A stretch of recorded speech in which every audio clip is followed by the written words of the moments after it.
Hey, Valley Baptist Church. In the Bible, Jesus tells us that the second greatest commandment is to love your neighbor as yourself.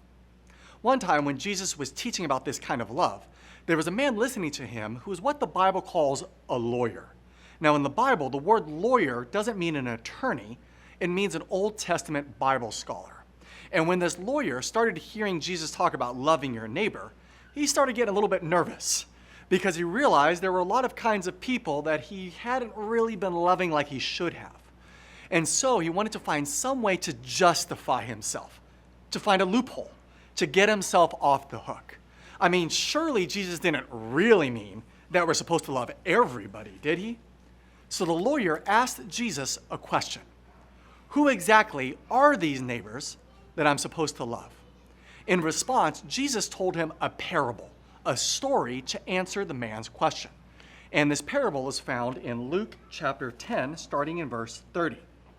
Then Jesus answered and said, "A certain man went down from Jerusalem to Jericho and fell among thieves, who stripped him of his clothing, wounded him, and departed, leaving him half dead. Now by chance a certain priest came down that road, and when he saw him, he passed by on the other side. Likewise, a Levite, when he arrived at the place, came and looked and passed by on the other side. But a certain Samaritan, as he journeyed, came where he was. And when he saw him, he had compassion. So he went to him and bandaged his wounds, pouring on oil and wine. And he set him on his own animal, brought him to an inn, and took care of him. On the next day, when he departed, he took out 2 denarii, gave them to the innkeeper, and said to him, 'Take care of him, and whatever more you spend, when I come again, I will repay you.' So which of these 3 do you think was neighbor to him who fell among the thieves?" And he said, "He who showed mercy on him." Then Jesus said to him, "Go and do likewise." In this story, a Samaritan man helps out an Israelite. And I think the point of Jesus' story is that we should love everyone. His point is that there are no loopholes in this command. There are no exceptions. Jesus wants us to love everyone, even those who are different than us. Now, we are so blessed to have a great amount of diversity in California. But even in the middle of so much diversity, it is possible to live in a bubble where everyone we hang out with is pretty much just like us. I mean, think about it. When was the last time that you hung out with someone who was different than you? When was the last time you helped someone who was different than you? I want to encourage you to look for opportunities to love people who are different than you. I remember a time when I was loved this way. I've shared my story before, how I didn't grow up going to church, but when I was 16 years old, there was a man passing out Bibles in front of my high school. And I read one and got saved. Well, I was on the wrestling team, and the next day I went to my teammates and said something like, "Hey guys, I prayed to Jesus last night." And so my best friend on the team was a guy named Chris Chambers, and he said to me, "Well, you better start coming to church with me." So I did. That Sunday, I started going to church with Chris and his family. Well, Chris just happened to be African American, and the church he took me to happened to be a predominantly African American church. I was one of the very few white people at that church. So here I am, a 16-year-old white kid walking into a predominantly African American church for the very first time. What would they think of me? How would they treat me? Would I be welcome there? I will never forget what they did. They did not even hesitate for a single moment. The second I walked in, they welcomed me in with open arms and loved me like I was one of their own. When I placed in the wrestling state championships, they celebrated with me. When my best friend and I graduated high school, they threw a party for us. You see, they didn't treat me like a white person. They treated me like a human being. They treated me with love. I want to encourage you, like the Good Samaritan, to look for opportunities to help people who are different from the people you might normally hang out with.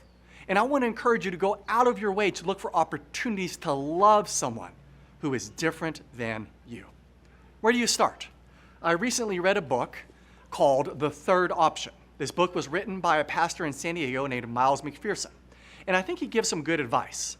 He says if you're not used to interacting with people who are different than you, then start small. Start with just trying to strike up a conversation. When was the last time you had a real conversation with someone who is different than you? And when we start talking with people and listening to people, we're going to discover practical ways that we can show them love. In other passages, Jesus took it even a step further. Not only did he say that we're supposed to love our neighbors, he also said that we're even supposed to love our enemies. Listen to what Jesus said in Luke chapter 6, verse 27. Jesus said, "Love your enemies. Do good to those who hate you. Bless those who curse you, and pray for those who spitefully use you." Wow, this is pretty radical. Jesus was pretty hardcore about this. This is not our natural reaction. What Jesus is telling us to do is the opposite of what we normally want to do. Our natural response is to hate our enemies, to do evil to those who hate us, and to curse those who curse us. But Jesus said that we're supposed to love the people we consider to be our enemies. Let me ask you, is there anyone you consider to be your enemy? Is it perhaps possible that there is even a whole group of somebodies that you consider to be your enemy? If so, then let me encourage you this week to go out of your way to look for opportunities to love people that you perhaps consider to be your enemy. There have been Christians throughout the ages who have exhibited this kind of radical love. There was a movie that came out a few years ago called Unbroken, which was about the true story of Louis Zamperini. Louis was an Olympic athlete who ended up serving in World War II as a pilot in the Air Force. And in 1943, he crash-landed into the ocean and was taken captive by the Japanese. They took him to a prison camp where he was brutally tortured. Eventually, the war ended, and Louis returned home. And then something happened that changed Louis's life forever. He attended a Billy Graham crusade and gave his life to Jesus. His life radically changed after that. He eventually became a traveling evangelist and often preached on the theme of forgiveness. He visited many of the guards from his POW days and let them know that he had forgiven them.